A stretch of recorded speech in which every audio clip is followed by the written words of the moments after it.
ये आपको याद होगा 2016 में जब नोटबंदी हुई थी, नोटबंदी होने के बाद उन्होंने कहा था मैं काला धन लेके आऊंगा और आप सब अपने अपने अकाउंट खुलवाओ, फिर मैं आपको 50 दिन में बताऊंगा कि आपको पैसे का करना क्या है और आपके खाते खुल जाएंगे, तब आपको बताऊंगा कि काला धन वापस आएगा तो कैसे सबके खाते में 15-15 लाख रुपए आ जाएंगे। भोली जनता बेचारी आ गई बहकावे में, खाते खुलवा के बैठ गई कि 15 लाख आएंगे 15 लाख आएंगे।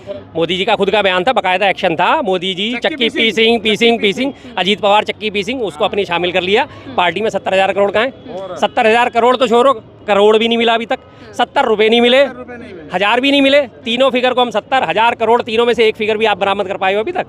तो आज वो काले अंग्रेज जो ये बैठे हैं ना, अंग्रेजों के चाटुकार ही थे ये भी, इनको साफ कहता हूँ मैं, अंग्रेजों के चाटुकार बीजेपी पार्टी।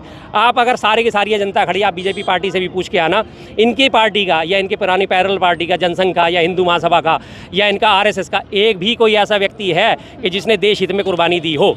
इनके पास एक माफी वीर है, सावरकर, उसी को ही बनाते हैं हमारा हीरो, जिसने 6 बार अंग्रेजों से माफी मांगी थी। नमस्कार, आप देख रहे थे जनता लाइव, मैं हूं आपके साथ रवीना। आज दिल्ली में महागठबंधन ने महारैली का आयोजन किया है और भीड़ को देखकर उस महारैली की एक तस्वीर जो हमने आपको दिखाई है वो अलग ही है।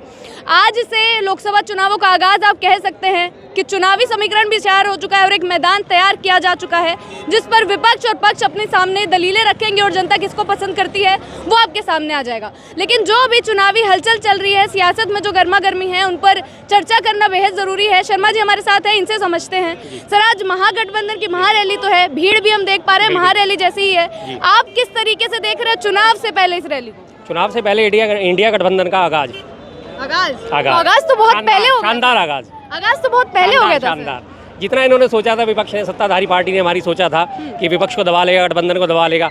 आज आप रैली देख के खुद ही समझ सकते हैं कि जनता किसके साथ है वास्तव में। अगर हम सियासत की बात करें, राजनीति की बात करें, तो केजरीवाल जी की गिरफ्तारी एक अहम तौर से दिख रही है, आप कैसे देख रहे हैं उनकी गिरफ्तारी? मैं इस बात को एक बात कोट करना चाहता हूँ। आज से करीब 100 साल पहले जब हमारे भगत सिंह शहीद आजम भगत सिंह जी को फांसी होने वाली थी, तो उनकी फांसी को रुकवाने के लिए काफ़ी प्रयास करे गए थे, लेकिन उन्होंने मना कर दिया था। उन्होंने कहा नहीं, मरा हुआ भगत सिंह जो है जिंदा भगत सिंह से ज़्यादा खतरनाक साबित होगा इस अंग्रेजी राज के लिए। और ये बात आप सबने देखी है, 100 साल हो गए इस बात को, है ना। तो वही केजरीवाल की तरफ जी मैं बिल्कुल ये इशारा कर रहा हूँ कि आज उन्होंने इसको गिरफ्तार करके, केजरीवाल जी को गिरफ्तार करके अपने ताबूत में कील ठोकने का काम शुरुआत कर दी है। लेकिन बीजेपी वाले लगातार बोल रहे हैं कि ये किस तरीके की चीज़ है, इस्तीफा दे देना चाहिए उनको। अगर गिरफ्तार हो गए तो फिर भी क्यों अड़े हुए हैं? देखिए, संविधान की अगर व्याख्या करनी जाए, अगर संविधान को पालन करने की बात करी जाए, तो संविधान में कहीं भी ये मेंशन ही नहीं है कि अगर कोई सिटिंग मुख्यमंत्री गिरफ्तार होता है तो उसे इस्तीफा देना चाहिए या नहीं देना चाहिए। वो जेल से सरकार चला सकता है, नहीं चला सकता। संविधान इस मामले में मौन है। और दूसरी बात, संविधान की दुहाई दी जा रही है बीजेपी की तरफ से, तो संविधान की दुहाई आप ये दे रहे हो। सबसे पहले तो आप ये देखिए कि संविधान में एक प्रोविज़न ये भी है कि अगर किसी सिटिंग मुख्यमंत्री को गिरफ्तार करा जाता है तो विधानसभा अध्यक्ष से पहले परमिशन लेनी पड़ेगी। क्या वो परमिशन आपको इस पूरी गिरफ्तारी में कहीं नज़र आ रही है? नहीं नज़र आ रही, कहीं से कोई मुद्दा नहीं उठ रहा। और सिर्फ एक ऐसे बयानों के आधार पर गिरफ्तारी करी गई है जिसमें शरद चंद्र रेड्डी, जो खुद इस मामले में सहयुक्त था, जिसने पहले के पहले कहा था कि नहीं जी मैं तो केजरीवाल को जानता ही नहीं, कौन केजरीवाल, मुझे नहीं पता ये कौन है। लेकिन जब उनको गिरफ्तार करा, उन्होंने फौरन 4.5 करोड़ के इलेक्टोरल बॉन्ड खरीदे, बीजेपी को डोनेट कर दिए। उसके बाद करीब 6 महीने तक उनका मुकदमा चला और उसके बाद उन्हें मिल गई जमानत का आधार क्या था जी, मेरी पीठ में दर्द है, पीठ दर्द के आधार पर उनको जमानत दे दी गई। जमानत पे बाहर आती हुई इमीडिएट उन्होंने 55 करोड़ रुपए के इलेक्टोरल बॉन्ड खरीदे और उसके बाद वो बीजेपी को दे दिए और उसके बाद वो बन गए वादा माफ गफा। अब वो कह रहे हैं हाँ जी मैंने तो पैसा दिया था, मनी ट्रेल हुई है और मैंने तो केजरीवाल साहब को पैसा दिया था। आप ये देखिए कि एक गवाह जिसके पहले बयान और अब के बयान दोनों में विरोधाभास है। और जहाँ तक मेरी कानून की समझ है और लोगों की भी कानून की समझ होगी, अखबार पढ़ते होंगे लोग, एक अक्सर अखबारों में आता है कि जी फलाना अभियुक्त को छोड़ दिया गया क्योंकि गवाहों के बयानों में विरोधाभास था। गवाह ने पहले कुछ और कहा था, बाद में कुछ और कहा था। तो ये विरोधाभास यहाँ भी सामने नजर आ रहा है साफ। शरद चंद्र रेड्डी जिसने पहले कहा था मैं तो केजरीवाल को जानता ही नहीं, अब वो कह रहे हैं कि जी केजरीवाल साहब को मैंने पैसे दिए, तो विरोधाभास आ गया ना। लेकिन केजरीवाल जी को भी तो 9 समन भेजे गए, इतनी बार अगर बुलाया गया तो जाना चाहिए था, नहीं गए तो फिर गिरफ्तारी। 9 समन भेजे गए, बिल्कुल मैं मानता हूँ, नहीं जो 9 समन भेजे गए, हर समन पे उन्होंने एक सवाल उठा के पूछा कि ईडी से आप ये बताइए आप मुझे बुला किस हैसियत से रहे हैं, गवाह की हैसियत से बुला रहे हैं, अभियुक्त की हैसियत से बुला रहे हैं या सामान्य पूछताछ के लिए बुला रहे हैं, किस हैसियत से? किसी समन का कोई जवाब नहीं दिया गया। अल्टीमेटली लास्ट एंड फाइनल वो कोर्ट गए। जुडिशरी में भी इस वक्त मैं साफ कहता हूँ दीमक लगी हुई है। अच्छा। जी हाँ, जुडिशरी में भी दीमक लगी हुई है। जब हाई कोर्ट से उनकी बेल नामंजूर हो गई तब ईडी इमीडिएट उनके घर पहुँचती है, 2 घंटे की पूछताछ करती है और उनको गिरफ्तार करके ले जाती है। ठीक है जी, कानून का दुरुपयोग तो हर जगह हो रहा है, एजेंसियों का दुरुपयोग हर जगह हो रहा है, साफ दिख रहा है सबको। सिटिंग मुख्यमंत्री को गिरफ्तार करा जा रहा है, उससे पहले हेमंत सोरेन साहब के ऊपर उन्होंने फ्रेम कर दिया पूरे मुकदमे। और सबसे बड़ी बात जो बार बार जिसके आधार बनाया जा रहा है कि 100 करोड़ का घोटाला, 100 करोड़ का घोटाला। मैं सारे यहाँ जनता जितनी खड़ी है, आप भी हो, पत्रकार हो, सारी जनता से पूछता हूँ, इस 100 करोड़ के घोटाले में ईडी आज तक 100 रुपये भी बरामद कर पाई है? बड़ा सवाल है, लोग भी ये जानने के लिए बात है। हाँ। किसी आदमी ने चोरी करी है, तुमने चोर को पकड़ लिया, उस चोर से 1 रुपए का, 2 रुपए का, 4 रुपए का कुछ तो माल बरामद होगा। वो 2 लाख रुपए की चोरी करेगा तो आप उससे 20,000 की, 2,000 की, 10 रुपए की, 50 रुपए कुछ तो बरामदगी दिखाओगे। कुछ भी 1 रुपए की बरामदगी कहीं है, 1 रुपए की मनी ट्रेल कहीं है कि पैसा यहाँ से वहाँ गया, यहाँ से वहाँ गया। किसी अकाउंट में नहीं पकड़े गए पैसे, किसी उन पैसों का खरीद फरोख्त नहीं दिखाई गई कि कोई एक गाड़ी खरीद ली हो, मकान खरीद लिया हो, बंगला खरीद लिया हो, जेवर खरीद ले गए हो। सारे आपने सिसोदिया साहब के घर पर और ऑफिस छान मारे, 1 रुपए की आपको बरामदगी नहीं हुई। सेम केजरीवाल साहब से लगातार पूछताछ चल रही थी, इससे पहले संजय सिंह से लगातार पूछताछ चल रही थी। संजय सिंह के सारे आवासीय ठिकानों पर, उनके सांसद के सब जगह आपने छापे मार लिए, 1 रुपया भी बरामद हुआ? अभी तक 1 रुपए की बरामदगी नहीं है। और सबसे बड़ी बात, आरोप लगाए जा रहे हैं सार्वजनिक तौर पे कि केजरीवाल साहब ने घोटाला करा, घोटाला। चोर बोल रहे हैं बीजेपी हाँ जी, वाले। बीजेपी वाले तो बोलेंगे। हाँ जी, बीजेपी वालों का काम है, अपने गिरबान में कभी नहीं जागते। अभी मैं रास्ते में से देखता हुआ आ रहा था, बड़े बड़े पोस्टर लगे हैं, भ्रष्टाचारी नहीं चलेगा मोदी जी और छोड़ेंगे नहीं भ्रष्टाचारी। ये लोग भ्रष्टाचारियों को बचा रहे हैं, ये मोदी जी बचा भ्रष्टाचारियों को हटा रहे हैं। वो हटा रहे हैं। हटा कहाँ से रहे हैं? अजीत पवार 70,000 करोड़ के घोटाले का आरोपी, उसे पार्टी में ले लिया। छगन भुजबल हजारों करोड़ के घोटाले का आरोपी, उसे अपनी पार्टी में ले लिया। तो बचा कौन रहा है? नारायण राणे हजारों करोड़ के घोटाले का आरोपी, उसे बचा कौन रहा है? हेमंत बिस्वा शर्मा, जल घोटाले का आरोप था, उनकी बीवी के ऊपर सिंचाई का घोटाले का आरोप है। और उनके बाद वो उसका गौशाला के चंदे के घोटाले का आरोप है। हेमंत बिस्वा शर्मा, उनको शुभेंदु अधिकारी पश्चिम बंगाल में जब तक ममता बनर्जी के साथ थे बहुत बड़े भ्रष्टाचारी थे, पार्टी में आए साफ हो गए। तो फिर बचा कौन रहा है? हम बचा रहे हैं, मोदी जी बचा रहे हैं। मोदी जी का एक ही नारा है, भ्रष्टाचार करो, खूब करो, लेकिन मेरी पार्टी में आ जाओ। मैं तो मोदी जी का एक और नारा है, अब की बार 400 पार और मोदी की गारंटी। हाँ जी, मोदी की गारंटी। मोदी की गारंटियों को मैं कितने गिनाऊं जी? आप शुरुआत करें गिनने की, अगर आपके पास टाइम है तो मोदी जी की गारंटी में गिनवा कुछ देता हूं। लेकर आए? मेरे पास हमेशा मौजूद होती हैं सारी चीजें। तो पूरा चिट्ठा लिख कर लाए हैं कि गारंटी में क्या है, आप तक पहुंचाते हैं? हाँ जी, हाँ जी, एक सेकंड। मोदी जी की गारंटी है, जब 2014 से वो आए थे सत्ता में, कितनी सारी गारंटियां दी थी। अभी तो शुरुआत ही कर देते हैं। 15 लाख भाई साहब ने बोल दिया। चलो, जनता खुद से पीछे से सामने लोग आ रहे हैं, बोल रहे हैं सारी। जी जी जी जी जी, पीछे से क्या लोग आ रहे हैं तो जानते हैं ना, हकीकत तो कोई नहीं भूलता। मोदी जी की गारंटी ये देखिए, कितनी सारी गारंटियां दी थी उन्होंने। 100 दिन में काला धन वापस आएगा। आज 10 साल हो गए, 10 साल 3650 दिन, यानी कि 100 दिन छोड़ो, 3650 दिन अप्रोक्सीमेट। 1 रुपए का काला धन 100 दिन में 100 साल बता दो। वो बात सही है, आपकी बात बिल्कुल सही है। हाँ जी, नोटबंदी से काला धन खत्म हो गया। अभी आपने जस्टिस बीवी नागरत्ना जी का बयान सुना होगा, सुप्रीम कोर्ट की जज है। उन्होंने क्या बोला था, जब 98.7% जो है नोटबंदी में धन वापस सारा का सारा बैंकों में आ गया, तो काला धन कहाँ था? 1.3% जो था नोट, वही वापस नहीं आया बस सर्कुलेशन में। बाकी 98.7% तो वापस आ गया, तो काला धन कहाँ बचा? वो ठीक है जी, 15-15 लाख सबके खाते में आ जाएंगे, इतना काला धन वापस लेके आऊँगा मैं। कहाँ है वो काला धन? किसी ने देखा आज तक? ये भी काला धन मतलब ही नहीं है जी। पेट्रोल डीजल उस वक्त 35 रुपये लीटर कर दूंगा मैं, 70 रुपये एवरेज चलती थी। बोलते थे कि जी 35 रुपये लीटर पेट्रोल डीजल हो जाएगा, और करा गया 35 रुपये और बढ़ा के उसे 105 तक पहुंचा दिया, 107-8 तक पहुंचा दिया, 110 तक। फिर उसके बाद एक दिन उन्हें होश आया, यार ये तो कुछ ज़्यादा हो गया, 10 रुपये घटा दिए। पूरे देश में मोदी जी ने 10 रुपये घटाए गरीबों को, मोदी जी ने 10 रुपये घटाए गरीबों को। जब 70 से 100 करा, तब किसी का आवाज़ नहीं निकली, किसी मीडिया चैनल की आवाज़ नहीं निकली, किसी ने नहीं। 10 रुपये घटाते ही हाँ, मोदी जी ने 10 रुपये घटा दिए। उसके बाद रुपया मजबूत हो गया। आज रुपये की हालत क्या है? 84 रुपये लगभग पहुँच चुका रुपया, और उस वक्त इतना था सिर्फ 58 रुपये, जिसको कहते थे कि प्रधानमंत्री मोदी जी का बयान था जब वो मुख्यमंत्री थे, रुपया उसी देश का गिरता है जिस देश का प्रधानमंत्री गिरा हुआ हो। तो आज हम क्या बात करें इस बात को? रुपया किस देश का गिरा? भारत का गिरा हुआ है। 84 रुपये के मुकाबले पहुंच गया, तो प्रधानमंत्री किस देश का गिरा हुआ है? कहने की जरूरत है अब? उसके बाद आपका 2022 तक 100 स्मार्ट सिटी बनाएंगे। एक भी स्मार्ट सिटी, ये मेरी तो याददाश्त कमजोर है, मैं तो भूल जाता हूँ, 52 साल का हो गया। कोई भी है कि यहाँ पे युवा इतने खड़े, एक स्मार्ट सिटी कोई मुझे गिना सकता है? और सबसे बड़ी बात, मोदी जी के संसदीय क्षेत्र को उन्होंने बोला मैं स्मार्ट सिटी बनाऊंगा, वाराणसी को। वाराणसी के हालात जाके देखो, इतनी गंदगी, इतनी वहाँ पे अव्यवस्था, इतनी हालत ख़राब है। जो इन्होंने कहा था कि स्मार्ट सिटी के नाम पे उन्होंने करा गया, एक रेलवे स्टेशन के आसपास का 2 किलोमीटर एरिया साफ करके छोड़ दिया। स्टेशन से उतरे, अरे मैं तो स्मार्ट सिटी में आ गया। अंदर घुसो तो पता चलेगा कि स्मार्ट सिटी वही सुअर लौट रहे हैं, वही कुत्ते घूम रहे हैं, और वही कूड़े के ढेर, कचरे के ढेर, वही सीवर, वही कचरा सिटी में आ गए हम। कचरा सिटी में, हाँ जी। उसके बाद 2022 तक हर परिवार को एक घर, हर परिवार को एक घर दिया जाएगा। इसी की पोल खुलती है। पिछले से आपने सत्र में देखा होगा, निर्मला सीतारमण जी ने क्या जवाब दिया था? हमने 3 करोड़ लोगों को पक्के मकान दे दिए, बोल के चली गई। अगले दिन ही मोदी जी का बयान था। मोदी जी ने आते क्या बोला? हमने 4 करोड़ लोगों को पक्के मकान दिए। एक ही दिन में 1 करोड़ का डिफरेंस आ गया। क्यों आ गया? क्यों? क्योंकि ये झूठ बोल रहे थे। यहाँ दिल्ली का उदाहरण ले लो आप, कालका जी में जहाँ झुग्गी, वहाँ जहाँ मकान, कालका जी की सारी झुग्गियाँ तोड़ दी और मकान उनको कहाँ दिया है? आज तक किसी को मकान नहीं मिला। आप अकबरपुर का ले लो, लखनऊ में अकबरपुर का बुरा हाल कितना करा, वहाँ पे सारे मकान तोड़ दिए। उसके बाद आके हैं जी 2022 तक गंगा साफ हो जाएगी। गंगा की हालत तब भी ऐसी थी, आज भी वैसी है। ये फोन में वो गारंटियां इन्होंने लिखी हुई हैं जी, बिल्कुल, जो बीजेपी की तरफ से रहती थी जी। उसका पोस्टर है, जो 2014 वाली जो गारंटी 2014 से शुरू हो गया, अब तो ये हाँ, तो वो गारंटियां इन्होंने लिखी और उनका जवाब दे रहे हैं। लेकिन शर्मा जी, ये सवाल बना हुआ है कि जो विपक्ष का नेता जेल में जाता है वो बाहर नहीं आ पाता। अभी केजरीवाल जी जेल में गए हैं, बोल रहे दिल्ली की सरकार चलाएंगे, चुनाव बिल्कुल आ गए हैं, कैसे चलेगा काम? काम तो देखिए जी चलेगा, जनता चलाएगी। आज ये जनता किस लिए इकट्ठी हुई है? इसीलिए इकट्ठी हुई है ना, केजरीवाल, सारी जनता कह रही है मैं भी केजरीवाल, मैं भी केजरीवाल, वो चला मैं भी केजरीवाल, सीधी सी बात है, कोई दिक्कत नहीं। भाई केजरीवाल साहब ने काम करा है, हम उनकी आलोचना नहीं कर सकते। जो काम करा है हकीकत में देखा है हमने। स्कूल उन्होंने सुधार दिए, शिक्षा उन्होंने सुधार दी, स्वास्थ्य के सुविधाएं उन्होंने सुधार दी, पानी का उन्होंने सिस्टम सही कर दिया। बीच में बहुत गंदा पानी आना शुरू हुआ था, पानी बिल्कुल साफ आता है। आप आरओ लगाओ ना लगाओ कोई दिक्कत नहीं, आप पानी पी सकते हैं आराम। बोल रहे फिर भी लोकतंत्र बचाओ रैली नहीं, परिवार बचाओ रैली है आज रामलीला में। आज रामलीला मैदान में परिवार बचाओ रैली को आप कैसे कह सकते हैं? इनका कौन सा परिवार का लोग हैं यहाँ पे? आप बार बार उस बात के लिए मुद्दा उठा रहे हैं कि सुनीता जी के लिए विचाराधीन कैदी होता है, उसको अपने घर परिवार के किसी एक बंदे से मिलने की इजाज़त 1 हफ्ते में 1 बार मिलती है। सुनीता जी उनसे मिलने जाती है, वो उनको बता देती हैं कि जी मैं उनसे मिल के आया, उन्होंने आप लोगों के लिए ये संदेश दिया है। तो क्या ये परिवारवाद हो गया? और परिवारवाद की पोल भी खोलूँ अब, परिवारवाद के जो मोदी जी के खानदान में जिन्होंने उन्होंने लगातार टिकट देने शुरू करे, मोदी जी का परिवारवाद, वो भी बता देता हूँ मैं आपको। जब तक ये लिस्ट निकाल रहे हैं, आप काफी बोल रहे हैं सर, आपसे जानना चाहेंगे, आप क्या नाम है आपका? मेरा नाम रफीक है। कहाँ से आए हैं? मैं दिल्ली जहांगीरपुरी से हूँ। तो आज का जो ये भीड़ आप देख रहे हैं, 2024 पर कैसे असर पड़ने वाला है इस भीड़ का, इस महारैली का? ये भीड़ नहीं है, सैलाब है ये। हाँ।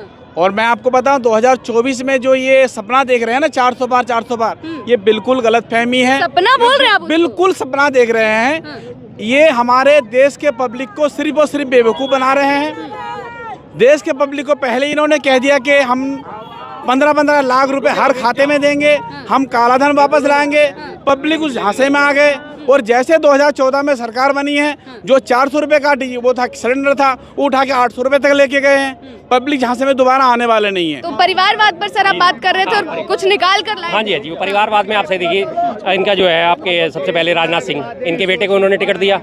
प्रेम कुमार धूमल है, अनुराग ठाकुर, उनके बेटे को टिकट दे रखा है। तो परिवारवाद की बात। और अपने इनका सबसे बड़ी बात, गृह मंत्री अमित शाह का बेटा क्या करता है? वो क्रिकेट के बारे में इतनी सी भी जानकारी है उसे। गली मोहल्ले के जो बच्चे क्रिकेट खेलते हैं वो उनसे ज़्यादा जानते होंगे। BCCI का उसे अध्यक्ष बना दिया। क्यों? परिवारवाद नहीं है? परिवारवाद की बात कैसे कर सकते हैं? परिवारवाद तब होता है जब आप अपने पाक दामन रखो, अपना दामन साफ रखो, तब आप दूसरे पे उंगली उठाने के हकदार हो। अदरवाइज नहीं हो आप किसी भी कीमत पे। परिवारवाद आप करे जा रहे हो। भाई हमें ऐसा परिवारवाद मंजूर है जो देश को परिवार मान के चलो। आपके परिवार तो मोदी जी ने माना हुआ है। मोदी जी के सब मोदी जी के परिवार में शामिल कौन कौन है? सारे के सारे भ्रष्टाचारी, सारे के सारे बलात्कारी। कितने बलात्कारियों की लिस्ट में गिनाऊं अगर आप इसे लिस्ट आप लेकर आए हैं? लेकिन सर फिर भी राजनीति की अगर हम बात करें, देखिए बलात्कारी जनता पार्टी, ये मोदी जी का परिवार है।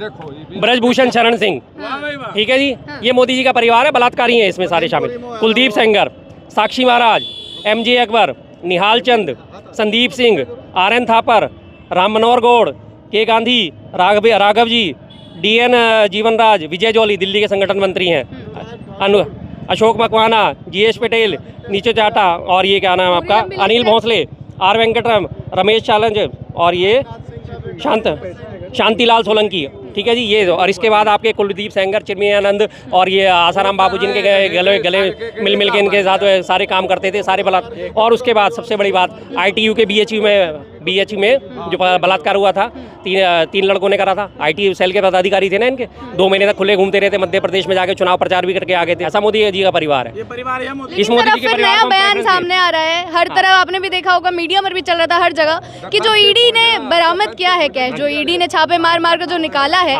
उन लोगों से जिन्होंने कुछ भी किस तरीके से दिया था, उस कैश को, उस धन राशि को आम जनता में बांटना है, गरीब जनता में बांटना है। कैसे जनता में बांटना है? आपको काफी वायरल हो रही है ये चीज भी, हर मीडिया चैनल। मैं बता देता हूँ वो वायरल हो रही है। आपको याद होगा 2016 में जब नोटबंदी हुई थी, नोटबंदी होने के बाद उन्होंने कहा था मैं काला धन लेके आऊंगा और आप सब अपने अपने अकाउंट खुलवाओ, फिर मैं आपको 50 दिन में बताऊंगा कि आपको पैसे का करना क्या है, और आपके खाते खुल जाएंगे, तब आपको बताऊंगा कि काला धन वापस आएगा। तो कैसे सबके खाते में 15-15 लाख रुपए आ जाएंगे।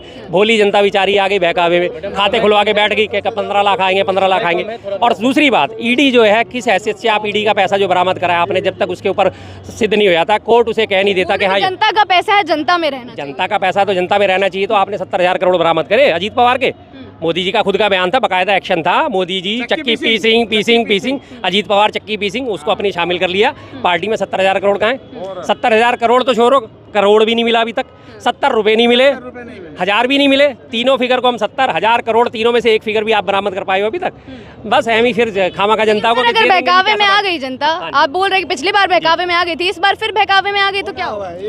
तो ये देश का दुर्भाग्य होगा। अगर इस बार भी अगर जनता बहकावे में आती है, जनता इनके झूठ को नहीं पकड़ पाती, तो ये हमारे देश का दुर्भाग्य होगा साहब। फिर इसका भगवान ही मालिक है, सीधी सी बात है। चुनाव नजदीक जगाने के लिए कोशिश कर रहे हैं। अगर जनता ये हमारा ये वीडियो देखती है, समझती है, तो कम से कम जागे और इस बात पे ध्यान दे कि हाँ हम क्या कहते हैं और वास्तव में हकीकत क्या है और वो क्या कहते हैं, हकीकत क्या है। तो सर जो 2024 का चुनाव है, मोदी जी तो बोल ही रहे हैं कि 400 पार वो लेकर आने वाले, बीजेपी का एक एक व्यक्ति ये बोल रहा है, तो इस रैली को वो लोग भी ये बोल रहे हैं कि सारे भ्रष्टाचारी एक तरफ इकट्ठा हो रहे हैं, हमेशा से भ्रष्टाचार वो लोग बोल रहे हैं, आप लोग उनको भ्रष्टाचारी बोल रहे हैं, कि जनता कैसे समझेगी, किस तरीके से समझ पाएगी? बिल्कुल बिल्कुल, आपको पता है कि आपके वहाँ पे के सुरेंद्र ने एक वायनाड में राहुल जी के अगेंस्ट उम्मीदवार खड़ा करा है। कितने मुकदमे उसके ऊपर? 242 मुकदमों का सामना कर रहा है वो। और मोदी जी कहते हैं कि हमारे पास भ्रष्टाचारी नहीं है। कितनी लिस्ट गिनाऊं मैं? अभी आपको गिनाई है, फिर दोबारा गिना सकता हूँ। शुभेंदु अधिकारी, हेमंत बिस्वा शर्मा, नारायण राणे, नीलेश राणे, छगन भुजबल, जिसकी तो फाइल ही ईडी ने गायब कर दी। बकायदा बोल दिया कि जी इसकी तो फाइल ही नहीं मिल रही। बताओ कितना बेतुका बचकाना बयान है कि इसकी फाइल नहीं मिल रही। जो हमने इसके ऊपर आरोप लगाए थे, इसकी फाइल ही खो गई हमारे से। क्या ये पॉसिबिलिटी होती है?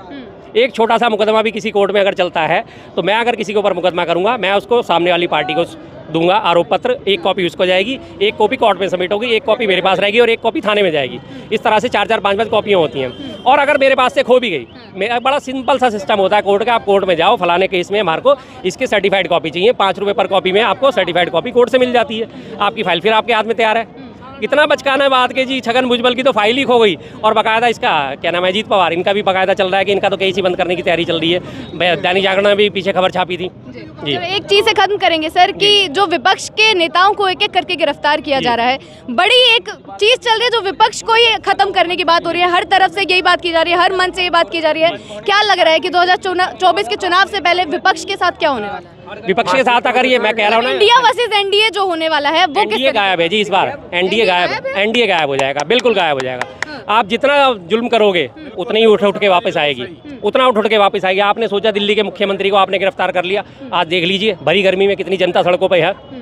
एक लिमिट होती है जी, हर चीज़ की सहन करने की एक लिमिट होती है। जब वो सहन शक्ति खत्म हो जाती है लोगों की, तो विद्रोह होता ही होता है।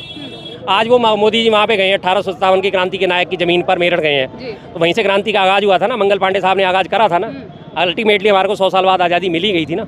ठीक है, आज 1 दिन बाद से नहीं, 2 दिन बाद से, 4 दिन बाद से एनडीए से आज़ादी मिलेगी ही मिलेगी, सीधी सी बात है।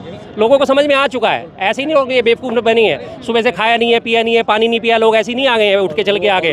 जब गर्मी में परेशान होते हैं ऐसे ही नहीं आ रहे। रखा है सर मोदी का सबसे बड़ा डर के। बिल्कुल सही लिखा है इन्होंने भाई साहब ने, कोई नहीं। अगर ये बात सच्ची है, देखो पिछले 25 साल से 98 के बाद से बीजेपी दिल्ली में शासन में नहीं आ पाई है। 98 इनका आखिरी टाइम था जब सुषमा स्वराज आखिरी मुख्यमंत्री इनकी बनी थी। उसके बाद से इनका कोई नाम लेवा दिल्ली में नहीं बचा। उसके बाद क्या हुआ, 15 साल कांग्रेस ने राज करा और उसके बाद आम आदमी पार्टी का वर्चस्व यहाँ पे स्थापित हो गया। दूसरी चीज़, आप ये देखिए एमसीडी में पिछले 15 साल से काबिज थे। इस बार इन्हें भारी बहुमत होने के बावजूद हर जगह मोदी मोदी मोदी मोदी जी का डंका, 4 जगह डंका पीटे जाने के बावजूद दिल्ली में एमसीडी से बाहर हो गए। कितनी कोशिश करी एमसीडी के चुनाव टालने की, इन्हें पता था ज़मीनी हकीकत यही है। 6 महीने तक चुनाव टाले, 6 महीने चुनाव टालने के बावजूद भी चुनाव हुए। अल्टीमेटली क्या हुआ, इन्हें बहुमत नहीं मिला। उसके बावजूद भी अपना मेयर बनाने के लिए उन्होंने कितने चालाकियाँ खेली, कितने ड्रामे करे। एल्डरमैन जो होते हैं नॉमिनेटेड होते हैं पार्षद, 10 एल्डरमैन की नियुक्ति करी जाती है। उनको संविधान के मुताबिक वोट डालने का अधिकार नहीं है, लेकिन उनसे भी वोट डलवाए गए थे। जब हाई कोर्ट ने देख लिया कि संविधान की लगातार धज्जियाँ उड़ाई जा रही हैं, हाई कोर्ट सक्रिय हुआ, उसने कहा था चुनाव होंगे और ये एल्डरमैन वोट नहीं डालेंगे, इसका मेयर का चुनाव, तब जाके इनको थोड़ा सा मामला शांत हुआ। उसके बाद से लगातार पड़े हुए। और सबसे बड़ी बात, चंडीगढ़ मेयर चुनाव आप देख लो, सबने देखा है किस तरह से हेरा फेरियाँ करवा के काट के उन्होंने बनाया। तो डर तो है ही है। आम आदमी पार्टी का मेयर था ना वहाँ पे उम्मीदवार, तो डर तो है। 25 साल से दिल्ली हमेशा से जनता के लिए नाक का सवाल रही है, हमेशा से नाक का सवाल रही है दिल्ली। और दिल्ली पे जो कब्जा कर लेता माना जाता है कि उसका देश पे कब्जा हो गया। आज से पहले की भी बात आप देखो तो अंग्रेज भी आया दिल्ली पे कब्जा करने, बाबर भी आया दिल्ली पे कब्जा करने, उससे पहले इब्राहिम लोदी आया, वो भी दिल्ली पे कब्जा करने। जो आते थे सारे दिल्ली पे ही जाते थे चढ़ाई करने। तो दिल्ली तो शुरू से नाक का सवाल है। दिल्ली की रैली से ही 2024 का एक समीकरण हो गया जी, हो गया। मैं तो साफ कह रहा हूँ, मैं फिर से उसी बात को रिपीट करूंगा। आज से 100 साल पहले जो भगत सिंह साहब ने कही थी, शहीद आजम ने कही थी कि मरा हुआ भगत सिंह जिंदा भगत सिंह से ज़्यादा नुकसानदेह साबित हो गए अंग्रेजी राज के लिए। तो आज वो काले अंग्रेज जो ये बैठे हैं ना, अंग्रेजों के चाटुकार ही थे ये भी। इनको साफ कहता हूँ मैं, अंग्रेजों के चाटुकार बीजेपी पार्टी। आप अगर सारे की सारी जनता खड़ी, आप बीजेपी बीजेपी पार्टी से भी पूछ के आना, इनकी पार्टी का या इनके पुरानी पैरेलल पार्टी का, जनसंघ का या हिंदू महासभा का या इनका आरएसएस का एक भी कोई ऐसा व्यक्ति है कि जिसने देश हित में कुर्बानी दी हो। इनके पास एक माफ़ी वीर है, सावरकर, उसी को ही बनाते हैं हमारा हीरो, जिसने 6 बार अंग्रेजों से माफ़ी मांगी थी। तो बस क्या लगता है इस बारे में? बहुत बहुत शुक्रिया आपका। तो साफ साफ बोल रहे हैं कि आज दिल्ली के रामलीला मैदान से चुनावों का आगाज हो गया है और इंडिया गठबंधन किस तरीके से उभर कर आने वाला है वो हर किसी के सामने है। इसी प्रकार जनता के मुद्दे आप तो पहुंचाते रहेंगे, बने रहे हमारे साथ। शुक्रिया।